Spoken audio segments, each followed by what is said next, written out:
I want to talk to you about raising finance a bit. It's like, at what point in your journey did you decide that that was the next step?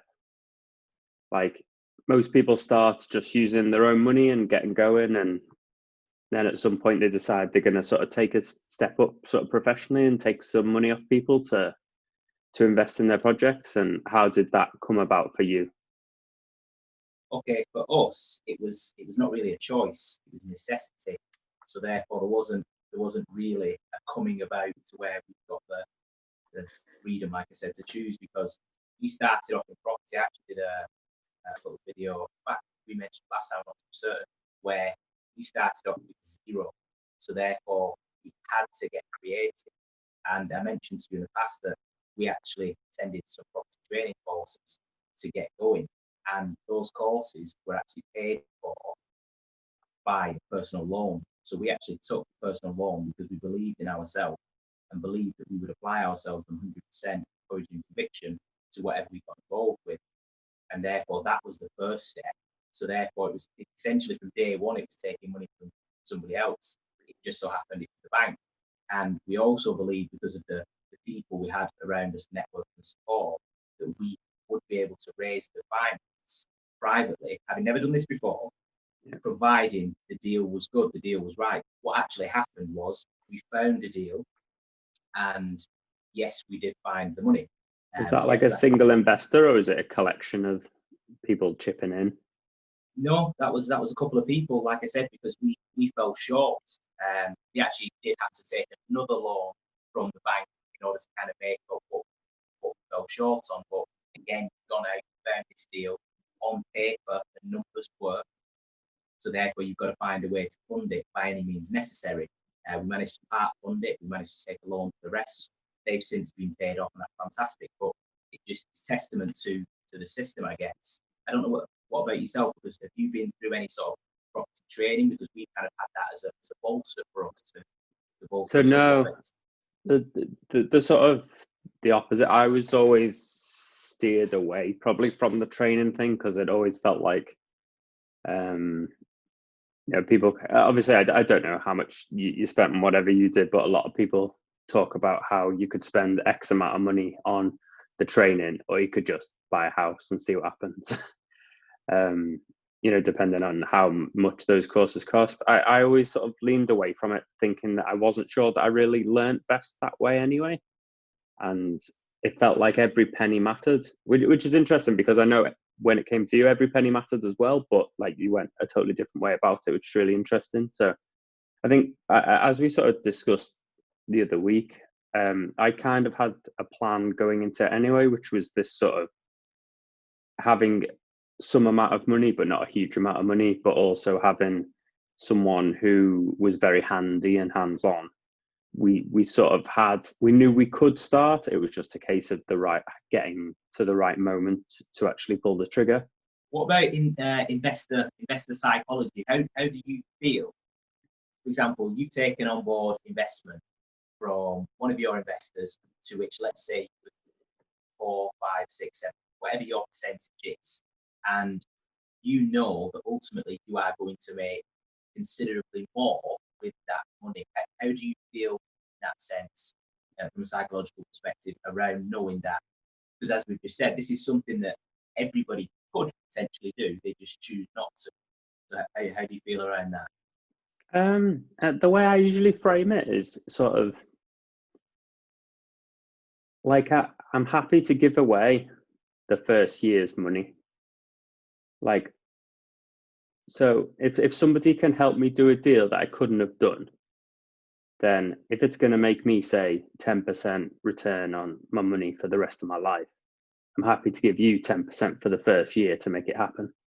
And then you're cashed out, and it's up to you, whatever you want to do with your money. I'm looking after the thing forever, and I'm going to have to maintain it forever.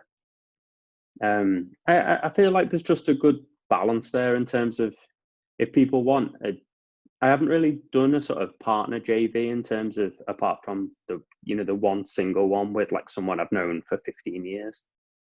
And that's maybe a bit different, because obviously we're sort of 50-50 in that. So we just both earn the exact same from it.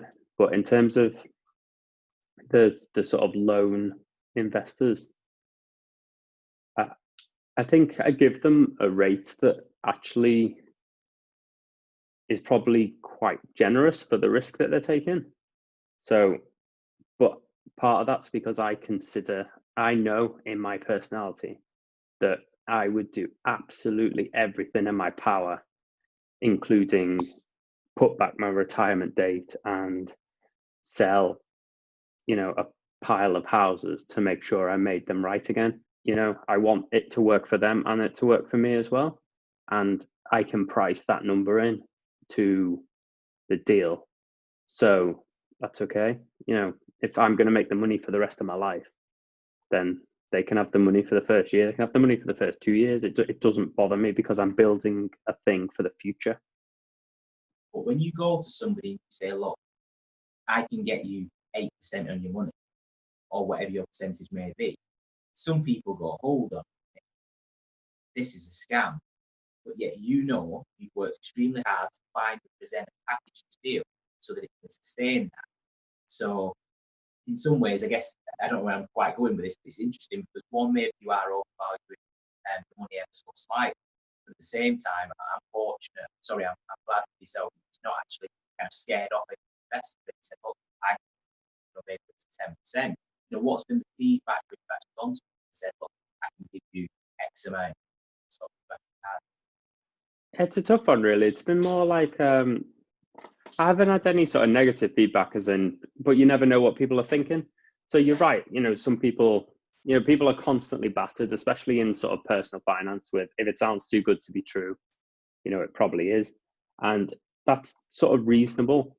That's the what I would say is a good attitude to adopt if it's some stranger you've just met.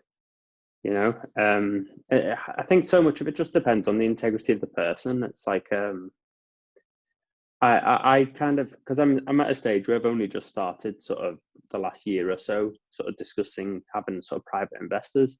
So I chose what I felt was a big round number to establish the relationship. And if it costs me a bit more, then part of that is an amount of money that I'm just investing in that relationship.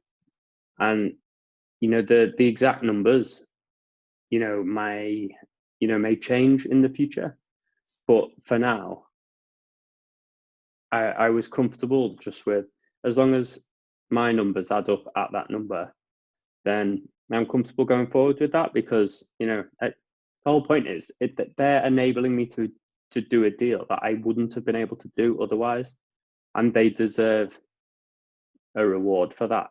It's not like I'm saying I'm doing everything, but I'm doing a chunk of it, and they're doing a chunk of it by finding the cash. And that I'm happy to reward them for that, because I want them to come back and say, if you want to go again, if you want to buy another house, you can use that money again. And if I was quibbling over, £1,000, here or there, like, and it means that I don't get to, they might end up funding 5 houses for me in the next 10 years, say. And if I was, and over that period, I'd get that £1,000 back in a couple of months' rent. So as long I'm just comfortable, if I've done my numbers, then it doesn't stress me out too much. But obviously, as numbers get bigger and as there becomes more investors, maybe you might need to reel it in a little bit. But I think I'm not at that phase. I'm still at the building relationships phase rather than squatting away investors phase, which maybe is where you start knocking the numbers down a bit. Yeah, no, I absolutely love that, I must admit, because the thing is that there isn't much of a better feeling than knowing that you've got friends and family you care about that are getting a much better return with you, and you're doing that with integrity, and it's something sustainable. Yeah, I respect that a lot. That's one of the things we work to do, just to be transparent. So it's not a case of, for example, one investor wants to another investor, and you say, shh, don't tell them how much you're getting. You don't have to worry about any of that, because you're doing it with integrity. So yeah, I love that. Love that approach.